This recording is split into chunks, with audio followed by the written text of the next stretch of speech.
रात के सन्नाटे में एक पेट्रोल पंप, जहां सिर्फ मशीनों की हल्की आवाज, हवा की सरसराहट और एक आदमी की धड़कनें सुनाई देती हैं। उस आदमी का नाम था लोकेश। 45 साल का लोकेश पहले गांव में मजदूरी करता था। पेट भरने के लिए दिन रात मेहनत। फिर बेहतर कमाई की उम्मीद में शहर आ गया। 3 महीने से इस पेट्रोल पंप पर दिन की शिफ्ट कर रहा था, लेकिन स्टाफ की कमी के कारण उसे कहा गया बस 5 दिन की नाइट ड्यूटी करनी है। उसे क्या पता था, ये 5 रातें उसकी जिंदगी बदल देंगी। पहली रात, घड़ी में समय था 11:05। लोकेश अपनी पुरानी बाइक से पेट्रोल पंप पहुंचा। कुछ देर तक ग्राहकों की आवाज आई रही। हॉर्न, गाड़ियों की आवाज, पैसों का लेन देन। फिर धीरे धीरे शहर की रफ्तार थमने लगी। 12 बजे के बाद सड़क खाली, चारों तरफ सन्नाटा। लोकेश ने पास रखी कुर्सी खींची, सिगरेट सुलगाई और ठंडी हवा का एक तेज झोंका आया। वो थोड़ा सहमा, लेकिन सोचा, ठंडी रात है, हवा तो चलेगी ही। वक्त काटने के लिए उसने मोबाइल निकाला, रीजनल गाने लगाए और स्क्रीन पर स्क्रॉल करने लगा।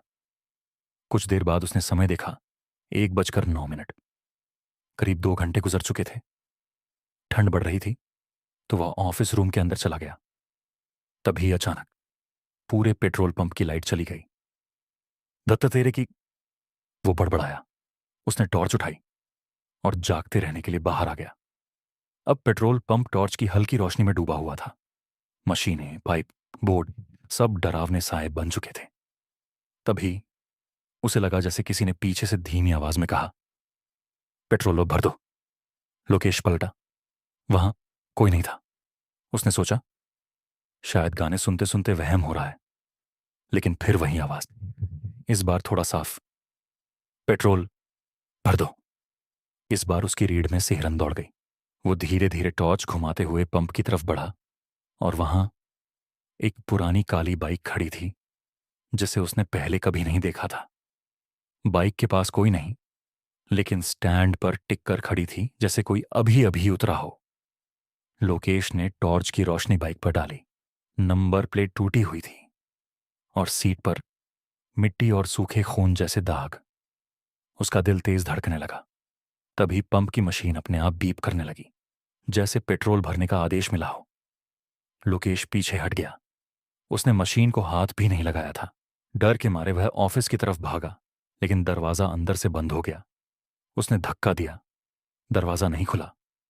अचानक टॉर्च की रोशनी झपकने लगी और उसी झपकती रोशनी में उसे शीशे में किसी की परछाई दिखी।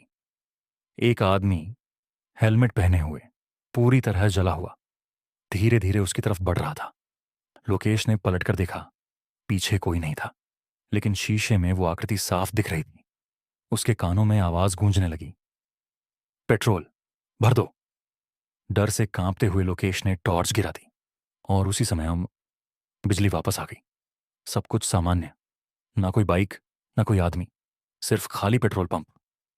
लोकेश ने खुद को संभाला। सोचा, शायद नींद की वजह से भ्रम हो रहा है।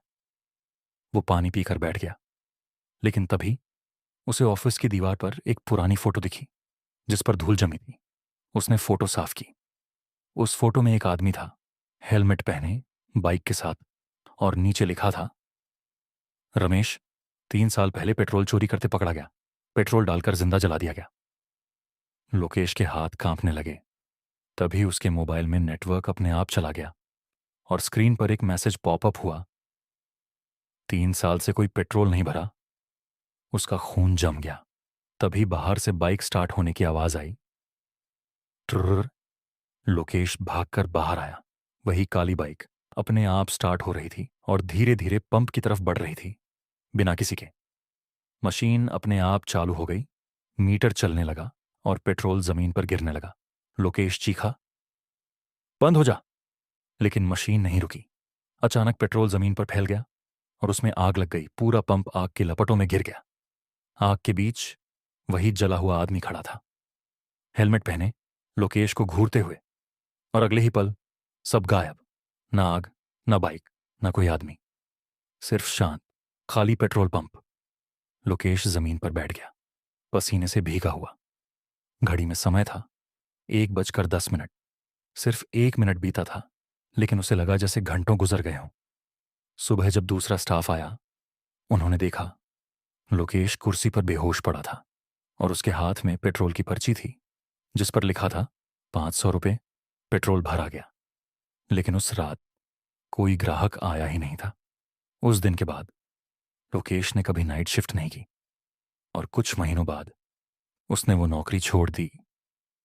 लेकिन आज ही जब वो बाइक में पेट्रोल भरवाने जाता है, उसे कभी कभी पीछे से वही आवाज सुनाई देती है, पेट्रोल भर दो। और वीडियोस देखने के लिए चैनल को सब्सक्राइब करें, और वीडियो अच्छी लगी तो लाइक करें और कमेंट करें कि अगर आप उसकी जगह होते तो क्या करते। Thanks for watching.